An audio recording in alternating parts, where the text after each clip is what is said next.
Hello, my dudes. Rob from OpenSourceEV, and this is the brand new key fob that works with the Gen 2 Rivian R1T and R1S. But wait. We need to back up for a minute.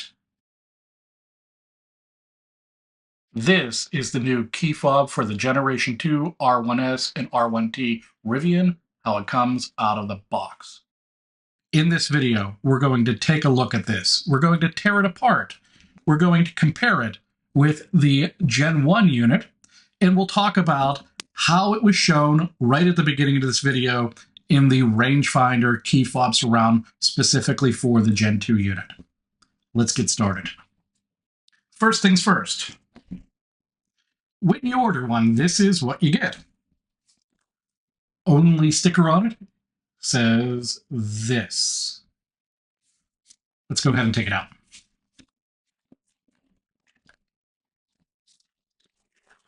Inside of the box, no instructions beyond what you see here. And the only two things that are in there are the key fob itself and a CR2477 Chungus battery. Let's get the battery inserted, and we will compare it with the Gen 1 unit. At first glance, they are exceptionally similar. They're the exact same color, they're the exact same size, but one of the big things that the Gen 2 unit has right up front is the locking carabiner. It's not a particularly strong lock, would be my guess, but it locks nonetheless, because if you look at the old one, it just pops open. It basically, you cannot put a key ring on this at all because it will pop off. You'll need to use something else for that. If you flip it onto the other side, you have an LED light. This is in program, so it's going to light up in red. And the other thing that's immediately apparent is that the icons on here, the iconography, is in white. Additional to that, if you look really close at the lock emblem, not sure if the camera is going to show that or not. Maybe a little bit. It's raised. So when you're using it, you pull it out of a purse or a pocket, and you press it, you can immediately find which button is locked, and you know which button is unlocked right next to it. Compared to the old unit where it has a little line, but frankly, why even put the line, because you can't really even feel it. Beyond that, the button presses are a little bit better. They're very quiet. Where the Gen 1 unit is pretty clicky, it's also pretty mushy as well. This one is less so, but not exactly great. And that's about it when it comes to the exterior of the two units. Let's go ahead and rip them apart. Inside, at first glance, is pretty similar too. You have the surround on the outside for the carabiner, you have the battery in the middle, and you have a lid. One thing real quick about the lid is this is actually the Gen 1 lid here, this is the Gen 2 lid, and you can see in here there's a bunch of additional structure on the back of the Gen 2 lid that the Gen 1 lid doesn't have. And my guess as to why that is simply because the way the key fob works is you have to put pressure on the battery to make sure that it makes contact with the circuit board underneath. And this is a bit flimsy. You can probably see just by me pressing on it that it deforms quite a bit. And you notice how there's also a rubber pad there, or a little foam pad. That's for additional pressure. And the Gen 2 doesn't bend quite as much. It's probably because the Gen 1s, people may be replacing their batteries or maybe generating calls because there isn't enough pressure to actually make sure that the key fob is continually powered. Anyway, the other thing that is immediately apparent is the screws, or the fasteners, according to Sandy Monroe. 1, 2, 3 on the old one, 1, 2, 3, 4 on the new one. This is a far superior design, despite having an additional fastener in the mix, mainly because these bolts, or these screws, actually screw straight down into the button assembly on the other side. And in here, they actually go through the frame of the carabiner on all four of them compared to just this one. it's definitely had a bunch of thought that has gone into it, which has made it, frankly, a better unit. Screw size is the same between the two. Getting the battery out, very similar. Just pops right out. The old one uses the CR2450. Again, the new one uses that CR2477. It's a little bit more difficult to get out. And if you look at the differences between the batteries, like, yikes. Construction is very similar. Notice the areas that the battery touches and the circuit board underneath. Let's go ahead and pull these apart even further, and we'll talk about them more. Disassembly is pretty easy on both of them.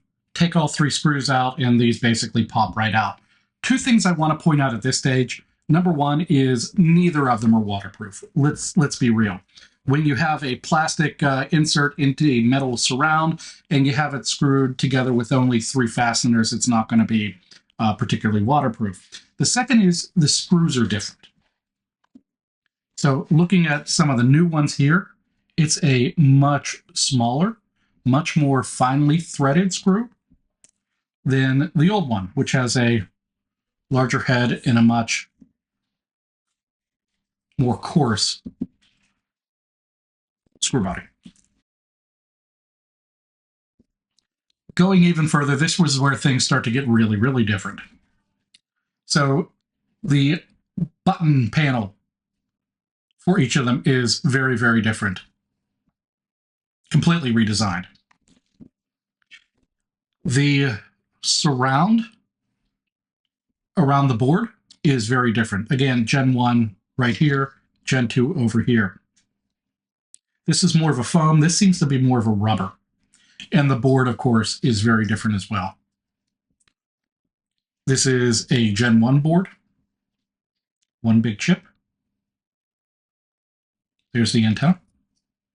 There's where the battery plugs in or connects. And it just more or less sits in there. Gen 2.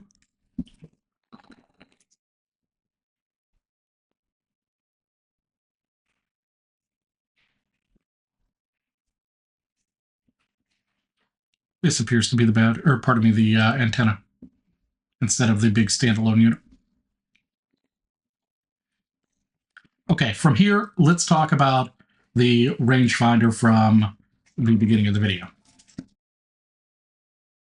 The goal of the rangefinder was making the key fob better, making it smaller and easier to pocket, making it more secure to hang a keychain off of, and making it a bit different from every other key fob on the market from Rivian. Shown here to depict size, it is significantly smaller than the out-of-the-box key fob. It also weighs about half as much. Installation is easy with 4 bolts. Let's take a look at it. Installation of the Gen 2 rangefinder is really easy. Once you remove all 4 screws, this is basically what you end up with. This just sits right on top.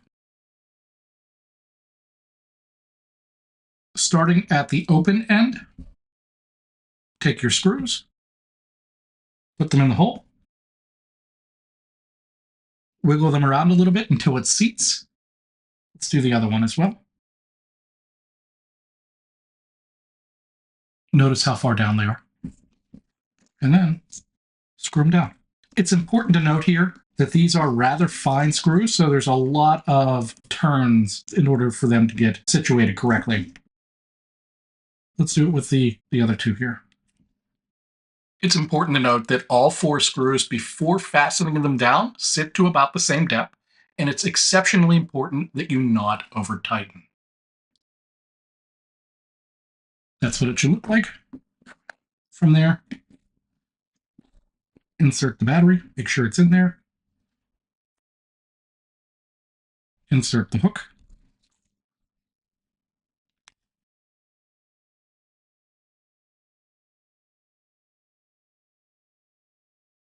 There we go.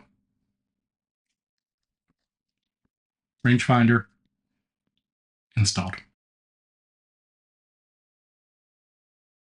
Thanks again for watching this video. This is Rob from OpenSourceEV, and I'll catch you in the next one.